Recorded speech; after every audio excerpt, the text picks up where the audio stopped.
Good morning dear students. मैं doctor Dheeraj Bakolia, associate professor political science, government college Ratangarh. आज अपन बात करेंगे एक बहुत ही महत्वपूर्ण मुद्दे पर, और वो है वर्तमान में चल रही विश्वविद्यालय परीक्षाएं। एक मोटी समस्या जो मैंने परीक्षार्थियों के साथ देखी है वो ये कि अभी भी जो बीए कर रहे हैं और यहाँ तक कि जो एमए कर रहे हैं, उनको ये नहीं पता कि प्रश्न पत्र हल कैसे करें। अभी राजस्थान में लगभग सभी विश्वविद्यालयों में मुख्य परीक्षाएं चल रही है। ये मुख्य परीक्षाएं कोविड-19 की परिस्थितियों के कारण से देर से शुरू हुई है और उसमें कुछ बदलाव भी हुए हैं। आज इस वीडियो में अपन ये जानने का प्रयास करेंगे कि कोविड के कारण से किस प्रकार के प्रश्न पत्र आ रहे हैं, पैटर्न में क्या बदलाव किया गया है, किस प्रकार से प्रश्न पत्रों को हल करना है और किन मुख्य बातों को प्रश्न पत्र हल करते समय ध्यान में रखना है, जो अक्सर परीक्षार्थी गलतियां करते हैं। हम कोशिश करेंगे कि किस प्रकार से परीक्षार्थी इस वीडियो के माध्यम से अपनी गलतियों में सुधार करने का प्रयास करें। आपसे निवेदन, अगर आपने चैनल को सब्सक्राइब नहीं किया तो कृपया चैनल को सब्सक्राइब करें, और चूंकि ये वीडियो बहुत महत्वपूर्ण है इसलिए अपने साथियों को शेयर करें, लाइक करें, और कहीं पर कोई कन्फ्यूजन हो तो कमेंट करें। आज चलिए शुरुआत करते हैं, प्रश्न पत्र हल कैसे करें। वर्तमान में लगभग पूरे राजस्थान में विश्वविद्यालय परीक्षाएं चल रही हैं। शायद ही कोई ऐसी विश्वविद्यालय होगी जिसकी परीक्षाएं अभी नहीं चल रही, किसी न किसी लेवल की, चाहे वो बीए भाग यानी कि स्नातक भाग तृतीय की हो या स्नातकोत्तर उत्तरार्ध की, निश्चित रूप से चल रही है। चूँकि अभी निर्देश यही है, इसके अनुसार परीक्षाएं संचालित हो रही है। बीकानेर स्थित महाराजा गंगा सिंह विश्वविद्यालय की स्नातक भाग तृतीय और स्नातकोत्तर उत्तरार्ध की परीक्षाएं वर्तमान में प्रगतिरत है। यानी कि स्नातक स्तर की तृतीय भाग की और स्नातकोत्तर उत्तरार्ध की, जिसे हम फाइनल कहते हैं, एमए, एमकॉम, एमएससी फाइनल या बीए, बीकॉम, बीएससी फाइनल, इनकी परीक्षाएं वर्तमान में संचालित हो रही हैं। विश्वविद्यालय ने स्नातकोत्तर पूर्वार्ध की परीक्षाओं की तिथियां घोषित कर दी है, जो 20 सितंबर 2021 से प्रस्तावित है। बीकानेर विश्वविद्यालय ने, जिसे हम महाराजा गंगा सिंह विश्वविद्यालय के नाम से जानते हैं, इस विश्वविद्यालय ने एमए पूर्वार्ध, जिसे हम एमए प्रीवियस भी कहते हैं, या स्नातकोत्तर पूर्वार्ध, एमए, एमकॉम, एमएससी पूर्वार्ध यानी प्रीवियस की परीक्षाओं का टाइम टेबल, समय सारणी घोषित कर दिए। 20 सितंबर 2021 से ये परीक्षाएं शुरू होने वाली हैं। इसके साथ ही स्नातक भाग द्वितीय के लिए प्रायोगिक परीक्षाओं के लिए विश्वविद्यालय ने निर्देश प्रदान कर दिए। यानी कि जो स्नातक भाग द्वितीय, बीए, बीकॉम, बीएससी, इनके जिन जिन विषयों में प्रायोगिक यानी कि प्रैक्टिकल परीक्षाएं होनी है, उनके लिए भी दिशा निर्देश विश्वविद्यालय ने अपने महाविद्यालयों को प्रदान कर दी हैं। ये जो परीक्षाएं हैं, जो प्रायोगिक परीक्षाएं 1 सितंबर से 25 सितंबर के मध्य आयोजित की जाएगी।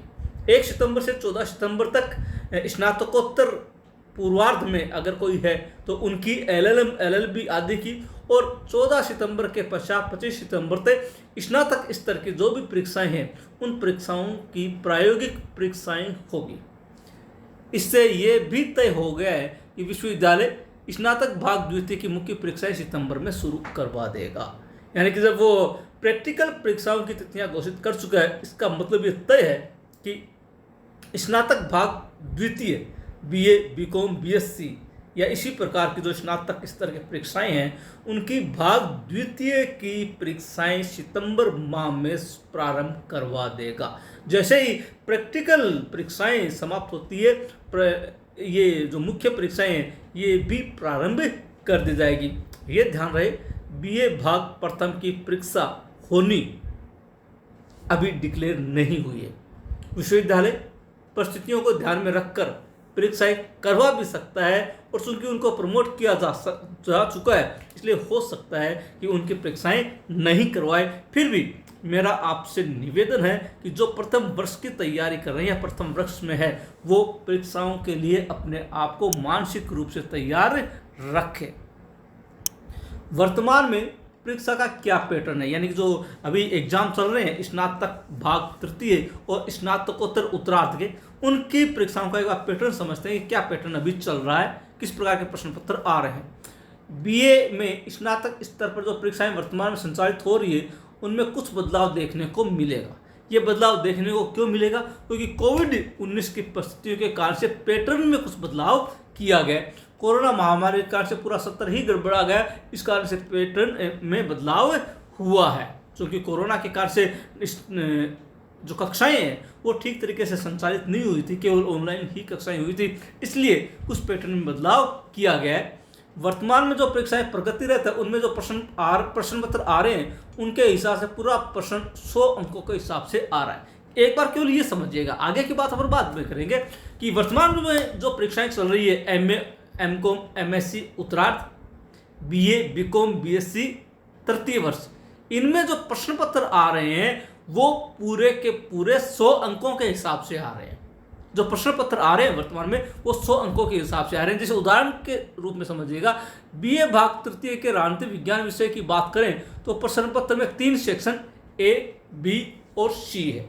वर्तमान की जो परीक्षाएं चल रही है हम उनकी बात करें, न कि जो सेकेंड ईयर की आने वाले समय में होगी उनकी। अभी वर्तमान का हम ढांचा देख रहे हैं कि जैसे हमने एग्जाम्पल दिया है कि बीए भाग तृतीय में यदि पॉलिटिकल साइंस में हम बात करें तो पूरे पेपर में प्रश्न पत्र में 3 सेक्शन आ रहे हैं, ए, बी और सी। सेक्शन ए में 10 प्रश्न है और प्रत्येक प्रश्न 2 अंक का है। इस हिसाब से सेक्शन ए 20 अंक का हुआ जो वर्तमान में आ रहा है। ए सेक्शन में 10 प्रश्न आ रहे हैं, प्रत्येक प्रश्न 2 अंक का है, और इस हिसाब से सेक्शन ए 20 अंक का हुआ। सेक्शन बी में 5 प्रश्न है और प्रत्येक प्रश्न 7 अंक का है। इस हिसाब से सेक्शन बी 35 अंकों का हुआ। सेक्शन बी 5 प्रश्न आ रहे हैं और प्रत्येक प्रश्न 7 अंक का है, और 7 × 5 यानी कि सेक्शन बी 35 अंकों का आ रहा है। यह भी ध्यान रखें कि प्रत्येक प्रश्न में ऑप्शन बी है, यानी कि अथवा में भी प्रश्न दिया गया है। सेक्शन बी में 1 नंबर कोई क्वेश्चन है तो उसका एक अथवा और है। इसका मतलब 5 जहां प्रश्न आ रहे हैं तो 5 ही प्रश्न अथवा में भी आ रहे हैं। सेक्शन सी में कुल 5 प्रश्न है, जिनमें से 3 ही करने को कहा गया है और प्रत्येक प्रश्न 15 अंक का है। सेक्शन जो सी है उसमें 5 प्रश्न आ रहे हैं और 5 में से 3 प्रश्न हल करने के निर्देश हैं और प्रत्येक प्रश्न 15 अंक का है।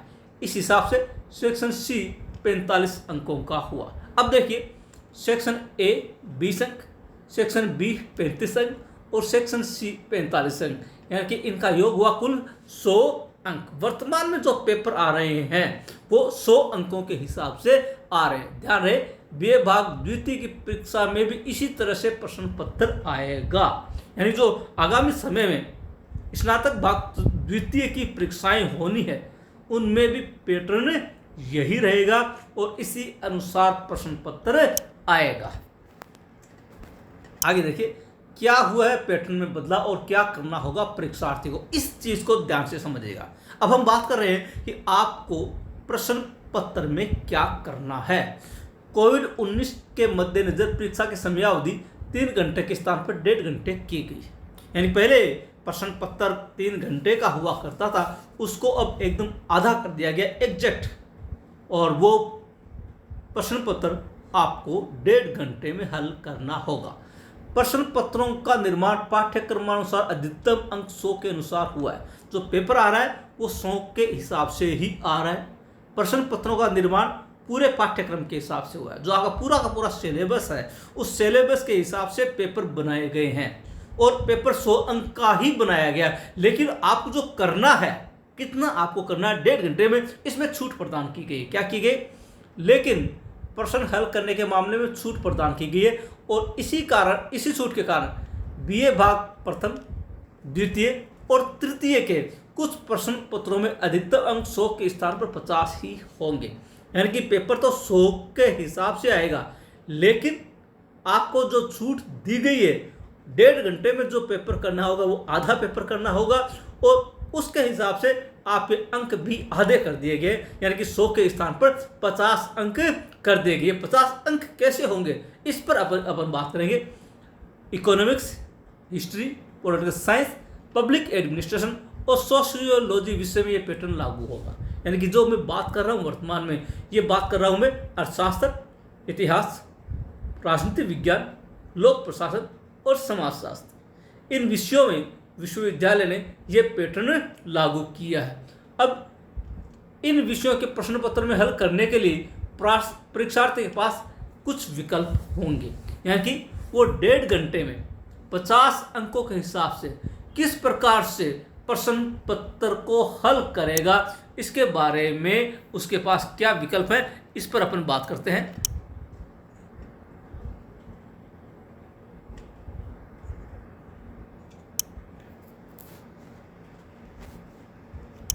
सेक्शन ए में प्रश्न होंगे 10, याद रखिएगा। अब जो आपको करना है, आपको जो पेपर हल करना है, चाहे वर्तमान में जो परीक्षाएं चल रही है या 20 सितंबर से जो परीक्षाएं शुरू होगी, याद रखिएगा ये मैं बात केवल स्नातक के लिए ही नहीं कर रहा हूँ, बल्कि स्नातकोत्तर के लिए भी कर रहा हूँ।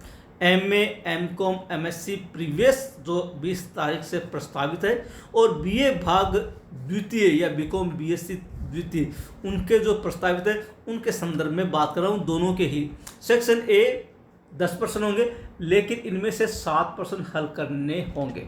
जैसे पहले जो पेपर आ रहा है वो 10 के हिसाब से आ रहा है और प्रत्येक प्रश्न 2 अंक का है। यहाँ पर 10 प्रश्न आएंगे, लेकिन आपको 7 ही करने होंगे। उसमें उस ऊपर लिखा होगा कि समस्त 10 प्रश्न हल कीजिए, ये पेपर में लिखा होगा, लेकिन आपको जो करना है, आपका जो प्रवेश पत्र आएगा, एडमिट कार्ड जो आएगा, उसमें स्पष्ट रूप से ये लिखा होगा कि आपको क्या करना है, किस सेक्शन में कितने प्रश्न हल करने हैं, स्पष्ट रूप से आपको लिखे होंगे।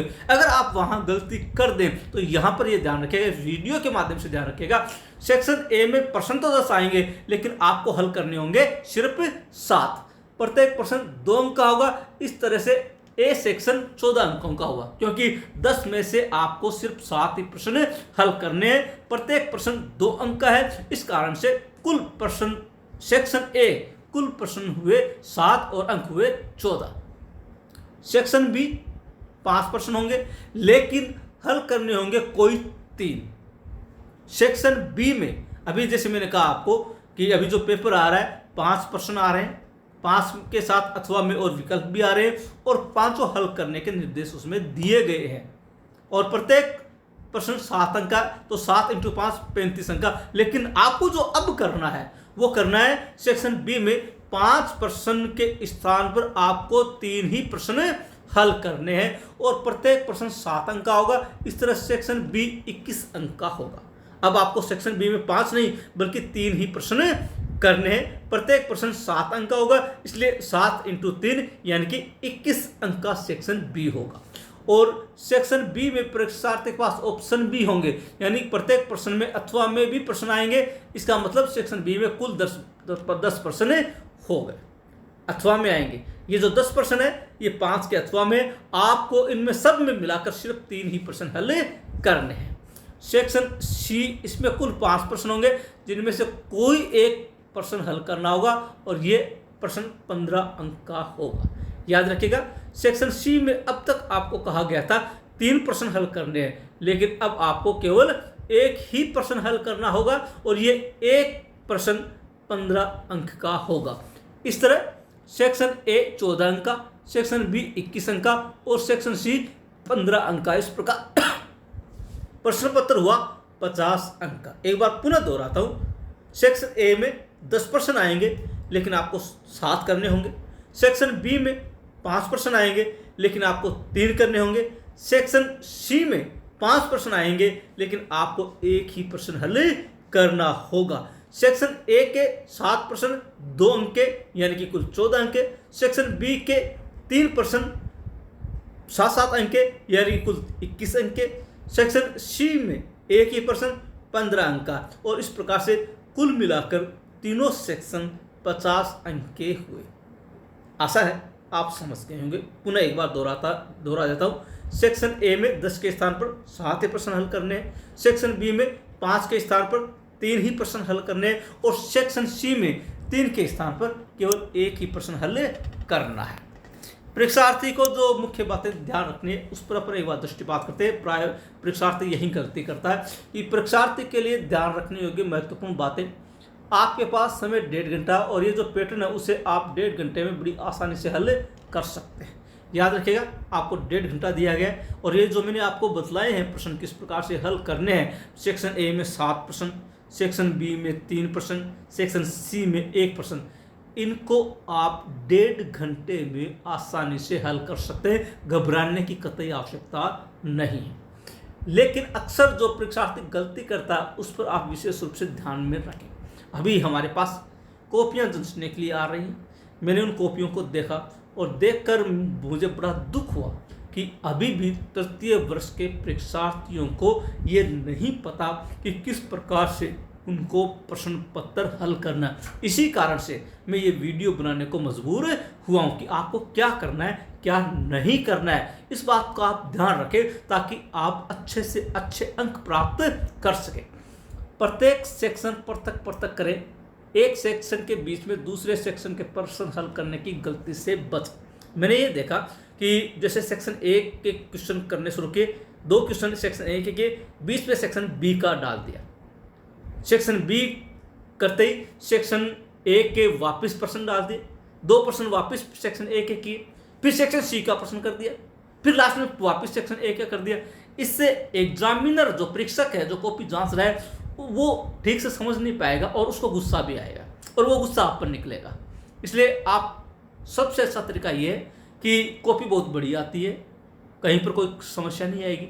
आप सबसे पहले सेक्शन ए के जो 7 प्रश्न आपको करने वो करें, प्रत्येक प्रश्न में यथोचित गैप रखें, दूरी रखें, ताकि एग्जामिनर ये समझ सके यहाँ पर आपने ये प्रश्न किया है और यहाँ पर आपने ये प्रश्न शुरू किया है। उसके पश्चात जब सेक्शन ए कंप्लीट हो जाए, उसके 7 प्रश्न पूरे हो जाए, उसके पश्चात आप सेक्शन बी करें, सेक्शन बी के 3 प्रश्न क्रमशः करें और उसके पश्चात सेक्शन सी करें।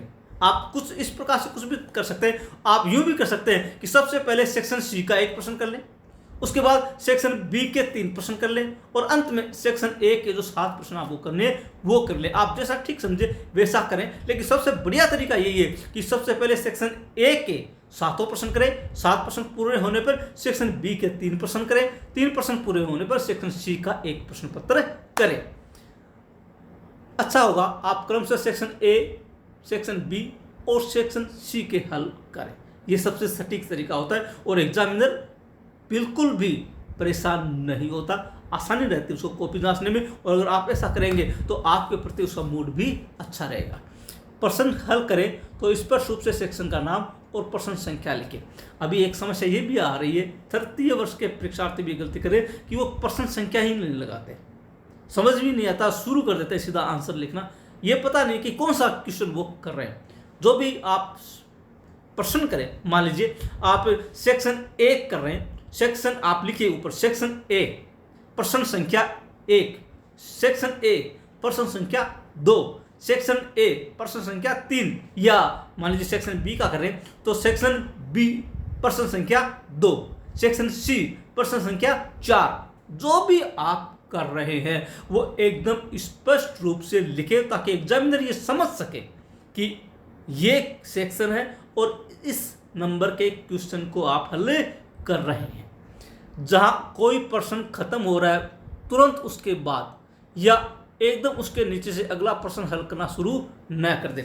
यह भी बहुत बड़ी गलती है कि आपने जैसे क्वेश्चन नंबर 1 किया, 1 नंबर जहां खत्म हो रहा है उसके नीचे तुरंत उसी अगली लाइन से प्रश्न संख्या 2 भी करना शुरू कर देते हैं, पता ही नहीं चलता।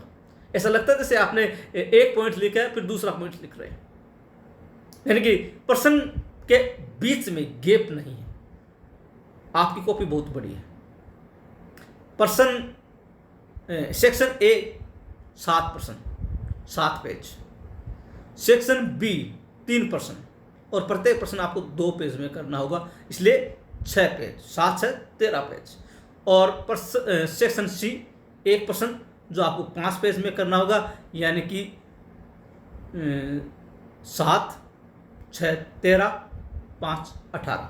जब कॉपी आती है 32 पेज की, 18 पेज ही भरेंगे, कंजूसी ना बरतें। आपने इसके लिए शुल्क भी दिया, कॉपी का पूरा मजा लें। एक प्रश्न एक ही पेज में करें, अगला प्रश्न अगले पेज से शुरू करें, ताकि एग्जामिनर को समझने में कतई गलती ना हो और उसका भुगतान आपको ना करना पड़े। ऐसे में परीक्षक समझ नहीं पाएगा कि प्रश्न कब खत्म हुआ और अगला कब शुरू हो गया, पता ही नहीं चलता एग्जामिनर को। आपने तुरंत में लिख दिया 1 नंबर 2 नंबर, और कई बार गलती से फ्लो में एग्जामिनर जांच देता है और उसमें आपने मान लीजिए 7 प्रश्न किए और उसकी समझ में 6 ही आए, तो आपको 6 में से अंक मिलेंगे। फिर आप ये सोचकर कि भी शायद इतने ही आए होंगे, आप रिवोल्यूशन भी नहीं करवाएंगे। इसलिए इस गलती से बचें। आप नया प्रश्न नई लाइन से शुरू करें, हर सेक्शन नए पेज से शुरू करें। घबराए नहीं, कॉपी काफ़ी बड़ी है मिलेगी और आराम से आप प्रश्न हल कर सकते हैं। हर सेक्शन ही आपको अलग से शुरू नहीं करना है, नए पेज से शुरू नहीं करना है, बल्कि हर प्रश्न ही आपको नए पेज से शुरू करना है, ताकि आप अच्छी तरह से अपनी बात को क्लियर कर सकें। सेक्शन ए के प्रश्नों का जवाब 50 शब्दों में देना होगा, यानी कि लगभग 5 लाइन। सेक्शन ए जो प्रत्येक प्रश्न 2 अंक का होगा, उसके लिए आपको 50 शब्दों में उत्तर देने के लिए कहा गया है। तो 50 शब्द का मतलब है 5 लाइन। आप 5 से 6 लाइन कर सकते हैं, 4 लाइन कर सकते हैं, लेकिन ऐसा नहीं है कि 5 के बजाय आपने 10 लाइन कर दी, 20 लाइन कर दी। ये सिर्फ 1 लाइन में। अगर हाँ ऐसा प्रश्न आया है जैसे कि मान लीजिए कि लिख दिया गया कि प्लेटो की एक पुस्तक का नाम लिखिए, तब तो हम जानते हैं कि एक ही लाइन में आएगा, एक ही शब्द में आएगा। लेकिन ये लिख दिया गया कि सुरक्षा परिषद में मतदान प्रणाली समझाइए, तो आपको कम से कम 5-7 लाइन तो लगेगी। तो इस हिसाब से आप लिखिए, कहीं ऐसा नहीं हो कि आप अनायासी अनजाने में ही परीक्षक के कोपभाजन बन जाए। जो जितना पूछा गया उतना ही लिखे और उतनी लाइन में लिखने का प्रयास करें। सेक्शन बी के प्रश्नों का जवाब 200 शब्दों में देना होगा, यानी लगभग 20 लाइन या 2 पेज। सेक्शन बी का जो प्रश्न है जो 7 अंक का होगा, सेक्शन बी में आपको 3 प्रश्न हल करने होंगे, तो वो 20 लाइन या हम एक लाइन में एक पेज में 10 लाइन मानकर चलते हैं। तो आप ये मानकर चलिए कि आपको लगभग 2 पेज में सेक्शन बी का एक प्रश्न हल करना होगा। ये जो सेक्शन बी के प्रश्न आएंगे ये थोड़े बहुत व्याख्यात्मक आएंगे। ऐसा नहीं है कि आप 2 लाइन में 5 लाइन में ख़त्म कर सकें, कम से कम आप उसको 2 पेज अवश्य लीजिए। सेक्शन सी के प्रश्न का जवाब 500 शब्दों में देना होगा, यानी कि 50 लाइन या 5 पेज। ये सबसे महत्वपूर्ण होगा आपके लिए, सबसे बड़ा प्रश्न भी यही होगा। 5 पेज में आप इसको करना है। ये पूरी तरह व्याख्यात्मक होगा, वर्णनात्मक होगा, और इसमें आप पूरा समय लें, अच्छी तरह से प्रश्न को पढ़ें, प्रश्न में क्या पूछा गया है सिर्फ वही लिखें। दूसरी बात, अनायास बात, अनावश्यक बात ना लिखें। जो पूछा गया केवल वहीं तक सीमित रहें। उत्तर लिखते समय हेडिंग एकदम स्पष्ट शब्दों में हो, जो पॉइंट अंदर लिख रहे हैं वो एकदम स्पष्ट, क्लियर, सुपाठ हो, ताकि परीक्षक उसको अच्छी तरह से पढ़ सके। ये बहुत महत्वपूर्ण बात है। जो भी आप प्रश्न का उत्तर देने जा रहे हैं उसमें हेडिंग जो है, जैसे मान लीजिए ये लिख दिया गया कि संयुक्त राष्ट्र संघ की उपलब्धियों और उसकी असफलताओं का वर्णन कीजिए, तो आपको सबसे पहले संयुक्त राष्ट्र संघ का कुछ परिचय देना होगा, उसके पश्चात उसकी उपलब्धियाँ। तो उपलब्धियाँ शुरू करें तो आप उसको हेडिंग डालिए संयुक्त राष्ट्र संघ की उपलब्धियाँ, फिर उसमें पॉइंट लिख लिए, 1 नंबर ये, 2 नंबर ये, 3 नंबर ये, 4 नंबर ये, और फिर अगला हेडिंग डालेंगे आप जब वो खत्म हो जाएगा, संयुक्त राष्ट्र संघ की असफलताएँ। हेडिंग अच्छे से डालिए, बिल्कुल क्लियर लिखिए, 1 लाइन में अच्छे से लिखिएगा, उसको सुंदर शब्दों में लिखिए, अलग कलर से लिखिए, और फिर उसके बाद पॉइंट लिखें। ये आप अच्छी तरह से लिखें ताकि एग्जामिनर को अच्छी तरह से पढ़ने में आए। आप चाहें तो अपने उत्तर को सुंदर बनाने के लिए अलग अलग रंग के पेन इस्तेमाल कर सकते हैं, जैसे हेडिंग के लिए काला, पॉइंट के लिए हरा, और पॉइंट की व्याख्या करने के लिए नीला। लेकिन कभी भी लाल पेन का इस्तेमाल ना करें। ये अपनी कॉपी को, अपने उत्तर को सुंदर बनाने का तरीका है। आप अलग अलग कलर के पेन इस्तेमाल करें, आपका जवाब बहुत सुंदर बनेगा, और जितना सुंदर आपका जवाब होगा दिखने में भी, उतना ही वो परीक्षक को प्रभावित भी करेगा, और आपके 1-2 अंक परीक्षक खुश होकर भी ज़्यादा या अतिरिक्त दे देगा। इसलिए इस बात का ध्यान रखें, जब भी आप प्रश्न हल करें आप अलग अलग कलर के पेन इस्तेमाल करें।